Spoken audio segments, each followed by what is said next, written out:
देखिए जनता खुश नहीं है इस्तीफे से, वो प्रधानमंत्री मोदी के इस्तीफे की लगातार मांग कर रही है। हाँ जी सर, आप क्या कुछ कहना चाहेंगे? जी, अब कुछ बताओ तो क्या पूछोगे, जो भी पूछोगे आप बताएंगे। देश के लिए क्या कुछ कहना चाहेंगे सर? बस ऐसे देखता हूँ, जिस तरह के हालात देश के अंदर हैं, जिस तरह की शिकायत गवर्नमेंट से यूथ को है, बहुत और भी बहुत मुद्दे हैं, तो मैं इसको एक शुरुआत मानता हूँ।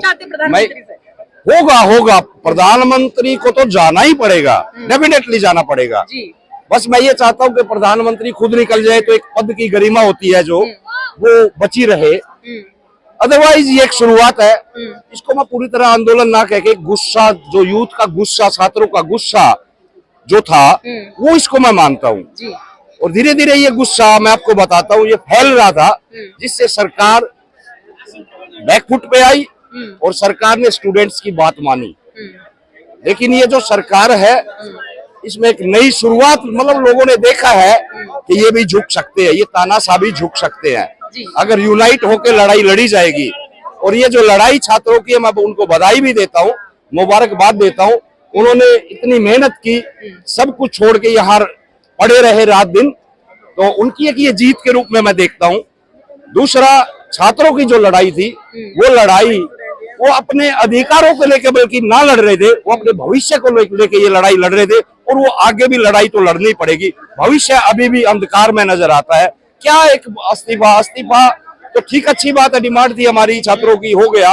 अस्तीफा तो वैसे भी जनता खींच के लेती है, अस्तीफा कोई बड़ी बात नहीं। बच्चों ने सुसाइड कर ली, अब वो बच्चे तो लौट के नहीं आ सकते, उनकी जान तो लौट के नहीं आ सकती, सबसे कीमती चीज तो घर वालों ने गवा दी है। हाँ, बिल्कुल राइट, बिल्कुल सही सवाल है आपका। ना वो पैसे देने से वापस आएगी, मुआवजे देने से वापस आएगी। एक्चुअली उसके लिए तो सिस्टम को बदलना पड़ेगा। ये जो गवर्नमेंट है, ये पूरी करप्ट गवर्नमेंट है। इसमें किसी को किसी से कोई लेना देना नहीं, ये देश लूटने के लिए आए थे सत्ता में। और अदरवाइज देखो, गवर्नमेंट का काम है, जनता गवर्नमेंट चुनती है, गवर्नमेंट का काम है पॉलिसी बनाना, और वो भी जनहित में पॉलिसी बनाना, जनता के लिए पॉलिसी बनाना। ये तो अपने आप को लूटने, देश को अपने आप का घर भरने के लिए लोग ये आए थे। देश से, लोगों से, युवाओं से, स्टूडेंट से कोई लेना देना इस गवर्नमेंट का नहीं। सर, सरकार बदलेगी तो क्या चीजें बदलेंगी, सिस्टम बदलेगा, करप्शन 100%। देखिए, सरकार को आप देखना चाहेंगे? मैं ये चाहता हूँ सरकार जो भी बने, इस बीजेपी की सरकार जो है इस देश में, इससे देश को छुटकारा मिले। और जो भी सरकार बनेगी वो मेरे हिसाब से यूथ के विजन को लेके बनेगी, उनके दिमाग में कोई विजन होगा, वो बनेंगे। अच्छे लोग भी राजनीति में, ऐसी बात नहीं है, बड़े उदारवादी नेता भी देश के अंदर राजनीति में है। लेकिन एक अच्छी शुरुआत है ये, और गवर्नमेंट को तो बदलना पड़ेगा, देश को बदलने की बात है ये। देश को अगर बचाना है, नरेंद्र मोदी, बीजेपी को देश से हटाना होगा, सत्ता से हटाना होगा। और ये भी चीज समझनी होगी, Narendra Modi compromised prime minister हैं, अमेरिका के एजेंट हैं। अगर किसी को डाउट हो तो मैं बहस कर सकता हूँ खुले, अमेरिका के एजेंट है नरेंद्र मोदी। अब आप ये बताइए, देश का भविष्य, आप अमेरिका की बात जहाँ कर रहे हो, एप्स्टीन फाइल का नाम आपने सुना होगा। लगातार ऐसे मुद्दे भी सामने आए कि एप्स्टीन फाइल की वजह से मोदी जी को दबाव में रखा जाता है, उस बारे में क्या कहना चाहिए? एप्स्टीन मैडम, एक बात बताओ, सब पढ़े लिखे लोग हैं। 2008 में जेफरी एप्स्टीन बाल यौन शोषण के अपराध में अंदर गया, 13 महीने तक वो अंदर रहा, और सबको, पूरे वर्ल्ड को, पूरी दुनिया को पता चला कि जेफरी एप्स्टीन मोसाद का एजेंट है, इजराइल का एजेंट है, और ये बाल यौन शोषण का रैकेट चलाता है। 13 महीने के बाद जब 2009 में वापस जब ये आता है, तो ये अपने काम को और स्पीड से बढ़ाता है। उससे पूरी दुनिया को और पता चला, क्योंकि उसका काम था ट्रैपिंग में लेना देश के, दुनिया के बड़े बड़े लोगों को, नेता अभिनेता, उद्योगपति, सभी को ट्रैपिंग में लेना था। अब भारत का बहुत बड़ा बाजार था, इसके पीछे एक कहानी थी। भारत का बहुत बड़ा बाजार था, भारत इजराइल का हमेशा विरोधी रहा है, क्योंकि यहूदी को ये माना गया, यहूदी हिंदुस्तान के विरोधी रहे हैं, तो इसीलिए कोई प्राइम मिनिस्टर मोदी के सिवा कभी गया नहीं। तो भारत के बाजार पे इजराइल की नजर थी, यूएस की नजर थी। यूएस को कभी भारत ने एक्सेप्ट किया नहीं, वो जैसे तैसे करके भारत को लेना चाहते थे अपने कब्जे में। अब भारत का प्रधानमंत्री जब जेफरी एप्स्टीन 2009 में छूट के आया, बाल यौन शोषण का अपराध सिद्ध हुए, उसके बाद वो लगातार अपने काम को अंजाम देता रहा। तो मैं तो एक बात पूछता हूँ, मेरा भी सवाल है प्रधानमंत्री से, भारत का प्रधानमंत्री 2017 में जेफरी एप्स्टीन के टापू पे क्यों गया?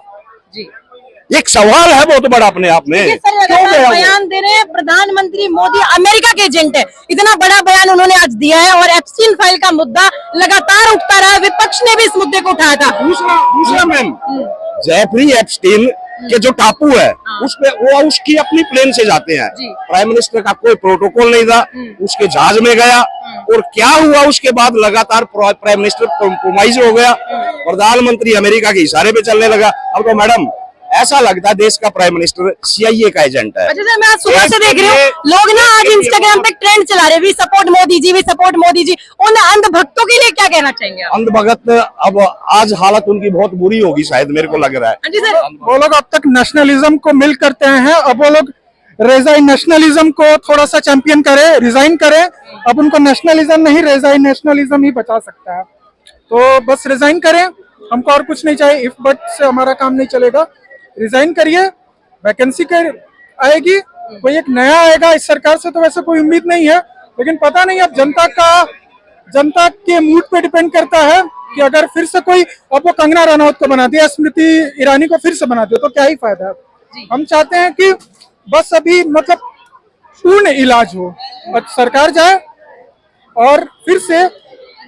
अभी तो माहौल देख के लग रहा है कि मतलब धर्मेंद्र प्रधान का तो इस्तीफा हो चुका है, नितिन गडकरी हैं अभी लाइन में, अभी हरदीप पुरी जी हैं, ये सारे लोगों का अभी नंबर आने ही वाला है। बस अपने अपने सबका अभी RSC चल रहा है, अभी वेटिंग लिस्ट में है, लेकिन सबका नाम आएगा। जी देखिए, मोतिया बिंद का तो इलाज है लेकिन मोदिया बिंद का नहीं है, लेकिन ये लोग इलाज करने के लिए यहाँ इकट्ठे हुए हैं, लगातार प्रोटेस्ट जारी है। आज और कल में रिजाइन होना है। होम मिनिस्ट्री के पास पल पल की वो रिपोर्ट रखते तंत्र है उनके पास। अपनी कुर्सी बचाने के लिए तो रिजाइन नहीं दिया गया। नहीं, उसके पीछे मैं वो एक और बड़ी दिलचस्प बात बताता हूँ। प्रेशर क्या था, गवर्नमेंट गवर्नमेंट के पास ये मतलब डिटेल आई कि गवर्नमेंट हिंदुस्तान में छात्र जो है दिल्ली में आप पूरे हिंदुस्तान से आ रहे हैं, और ये माना गया कल दिन में ये माना गया कि 48 घंटे हैं, 48 घंटे के अंदर 10 लाख छात्र दिल्ली के अंदर जमा हो जाएंगे, जिससे 5 से 6 लाख छात्र जमा हो चुके हैं। कौन फेस करेगा, कौन सी फोर्स फेस करेगी उनको, अपने बच्चों पे कौन गोली चला रहे हैं, सब लोग निकल के आएंगे। तो हालात बेकाबू थे, सरकार इसलिए डर गई, वो अपनी कुर्सी को बचाने के चक्कर में उसने ये एक इस्तीफा दिया है, और कुछ इस्तीफे से भी कुछ नहीं होने वाला, इसको तो उखाड़ के फेंकना पड़ेगा, सिस्टम को बदलना पड़ेगा।